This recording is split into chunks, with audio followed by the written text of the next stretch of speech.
Şikayətçilər bina sakinlərinin həyətində qanunsuz mövqe tikiblər. Sakinlərin sözünə görə, belə ki, binamızın həyətində uşaqlar üçün park inşa etdirilməsi nəzərdə tutulan ərazidə qazilər qanunsuz olaraq avtoyman məntəqəsi tikir.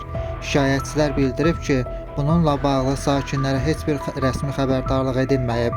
Qazilər qrup halında mayın 9-u gecə saatlarında obyekti parka yerləşdiriblər. Heç bir icazə sənədləri də yoxdur.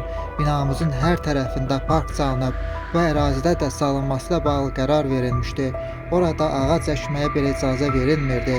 Necə oldu ki, bu adamlar belə addım ata bilib? Sakinlər bununla bağlı müvafiq qurumlara da şikayət ediblər.